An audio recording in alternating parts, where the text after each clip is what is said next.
we finally have a verdict and a result on the Bradley Beal saga.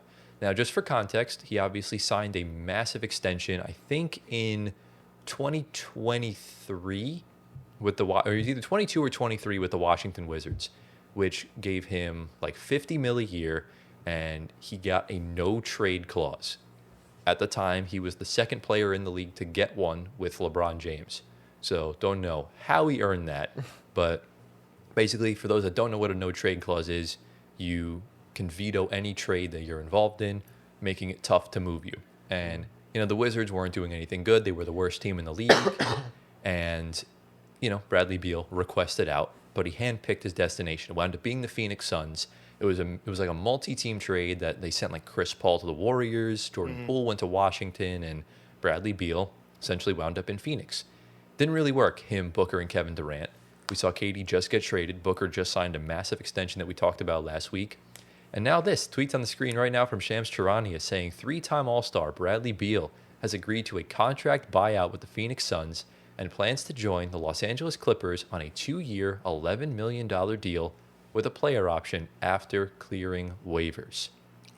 So the Bradley Beal saga finally ends. He is an LA Clipper. He's essentially, I guess, the Paul George replacement / Norman Powell replacement as far as, what the scoring out product would be. So, Anthony, you've been extremely critical of Bradley Beal and the Phoenix Suns. Now that this is all finally done and over with, what's just your pure thoughts?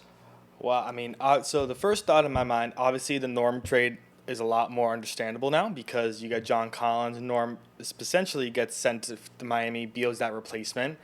That's right into the starting lineup. And listen, I guess we were looking for the Lakers to make moves. It's actually their crosstown rival making all the moves this summer.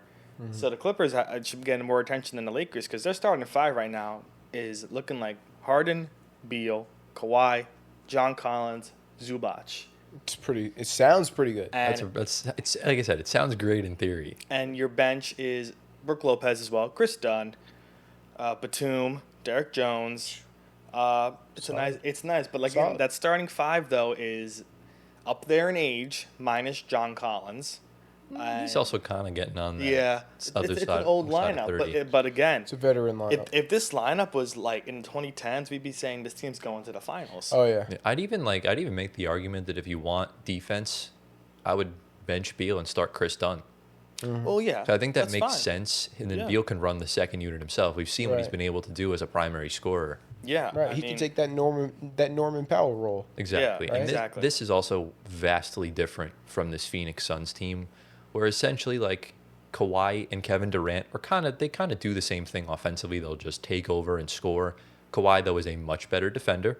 I'm not saying Kevin Durant's a bad defender. He's an underrated defender, but nothing on the perimeter like Kawhi is.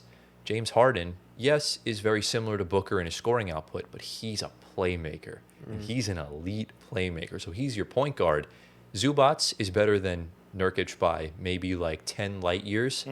And then John Collins gives you that flexibility as a lob threat compared to Royce O'Neal or who even was their starting for? It was like Grayson Allen as the extra starter. Like John Collins gives you that flexibility. So, Gio, what are your thoughts on this? Yeah, I mean, I think it's a pretty solid fit. Just kind of like what Anthony said. I think he fits right into that Norman Powell slot there, and I think he's going to – I'm not going to say he's going to go back to his original production in the Wizards days, but he's going to be better than he was on the Suns. I think he's going to be more efficient. I think he's going to be more comfortable in his new role with LA. And if I really had to predict – do we want to get into a prediction or not? We can if you want, yeah. Yeah, so if I really had to predict how successful this team is going to be, I would say probably very similar to last year's team. So not much more or not much less, in that same ballpark. Yeah. It's tough with the Clippers because we've seen them have so many good teams on paper every year. But they're the Clippers. Yeah. They're the most unserious playoff team I think the league's ever seen. Yeah. Like they've made it to one conference finals and they lost. So it's kind of tough. What do you think, Antoine?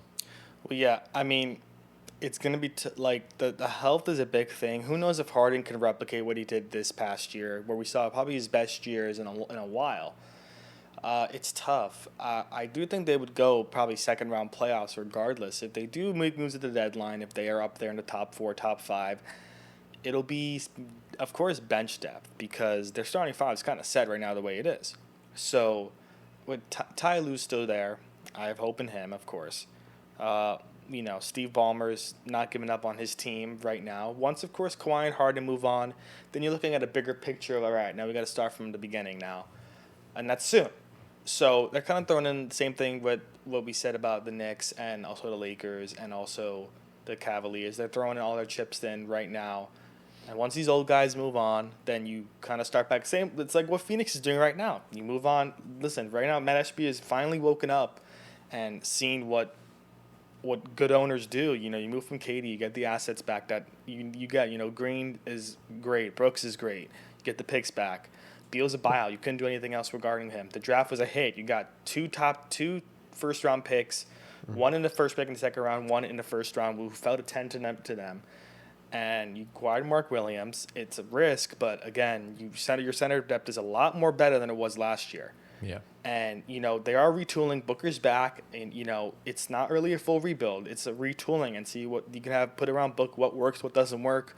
New head coach coming in. Phoenix is moving in the right direction, but again, it's going to take some time. And we're going to see the Clippers probably be in the same spot in a few years from now when Harden and Kawhi move on. So it's a never-ending cycle of this for the guys that have older, players on their team. But the crazy thing with this thing is that, Beal's contract was a 5-year, $251 million contract. Yikes. He's making $50 million a year, and that has now been slashed by almost 90%. He's signing a 2-year, $11 million deal. He's making only $5 million a year. Yeah, but he's still how many more years did he have on his original deal? Well, it expires after next year. So he's still getting paid 50-something million this year, great. along with like $5 to $6 million from the Clippers. He's supposed to be a UFA after next season. Yeah. So, he's getting that $50 mil. Still, but again, going from $50 to $5 million is a massive drop off, and probably that's kind of where his value's at right now is a lower level, mid level exception player at the current moment in time. Yeah, I mean, to be fair, I think he could have pursued more money had he not been getting the 50 mil from Phoenix, and they're not doing what the Lakers did with Ayton. I know the Suns and Lakers are splitting the payment of Ayton's contract. They didn't want to do that with a second player, especially because he makes more money. I think Ayton only made like 30-something. Or I'm sorry, the Blazers, not Phoenix. But, it just seemed kind of pointless. But I'm really intrigued to see what Bradley Beal is at this point in his career. I feel like Phoenix was probably the worst fit possible. But even in Washington, fantastic player, did nothing when it came to winning basketball. Well, that's crazy. That's the same story with Kyle Kuzma. Once he left Washington, what happened to him? Yeah, but Kyle Kuzma wasn't even a winning player in Washington. That's kind of like the main thing. He wasn't a good player in Washington. No, he was a good player in Washington. Like let's identify what good is. Bradley Beal was 0.1 points away from a scoring title. Yeah. Kyle Kuzma maybe averaged 18 a game if he was lucky, if it was like sunny outside. Yeah. But like I know, Gio, you obviously witnessed this as a temporary Wizards fan. I did. What do you think? What does Bradley Beal value-wise bring to this this Clippers team? And do you think it's going to work out? I think I kind of answered this previously. I think Bradley Beal, he's not going to get back to that Wizards level of play that he was at, where he can score on anyone in the league. Right? He was that type of ISO basketball player. He can drive it to the basket. He can post you up. He can hit the mid-range, pull up mid-range. He can hit the threes. You know what I'm saying? Catch and shoot. He could do it all, right? And on the Wizards, he's not that type of guy anymore. I mean, he is, but it's just a lesser version of it. So what you know what I mean? What role do you think he'd play if there's a player you can compare him to in the league right now? I think he's going to play the Norman Powell role. I don't know. I think so. I feel like Norman Powell was more involved on the offense. I think he will be that. Okay. Because look, think about this. Norman Powell, he took over when the starters were not in the game. Exactly. So that's exactly what Bradley Beal's going to do if they bring him off the bench. I don't know if they're going to do that. I would do that if I'm the coach. I would bring Beal off the bench. I mean, Norman Powell was also starting a lot because remember, Kawhi missed half the season. Right. Well, that's if there's injuries, of course. Right. I think Bradley Beal's going to wind up starting a lot of games, but Unfortunately. I think at both of their points in their career right now, I think Norman Powell is just way more of a dynamic scorer than Bradley Beal. I just don't know if he's got that microwave in him anymore. Right. No. Norman Powell has. We also have to remember in Phoenix, he was limited. He was super limited. He was a shell of himself because he didn't really have the ball that much. It was really KD and Devin Booker. Right. In an offense like that, the ball doesn't get swung a lot. Well, but- both those scorers are ISO scorers. So how is another ISO scorer going to fit into that, right?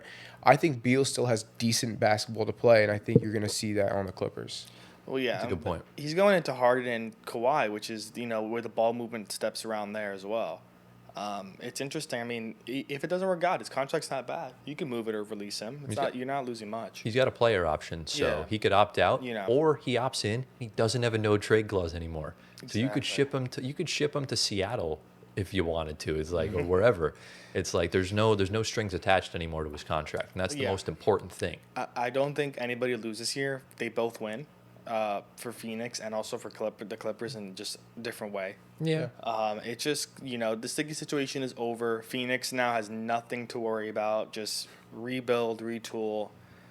You kept your player happy, signing him to that 2-year extension. You drafted well. You have good players around him. Just get to work, and that's it. Yeah. For the Clippers, it's just playoff or bust for them, obviously. I wouldn't say. I mean, they're going to make the playoffs. Yeah. If they don't make the playoffs, I'll be very surprised. Or It'll be just injuries. if they don't injuries, make yeah. it. And that's the other Exactly. thing too. Bradley Beal did get injured a lot towards the latter part of his career in Washington, but I guess there's really only one way to find out, and that's time. Yeah. So, congratulations to Bradley Beal. The Suns must feel like that humongous weight is just off their shoulders. And Matt Ishbia and Lawrence Frank have done a very good job at damage control since losing their star players. I think Phoenix has done really good this offseason, and the Clippers did really well last season and this season.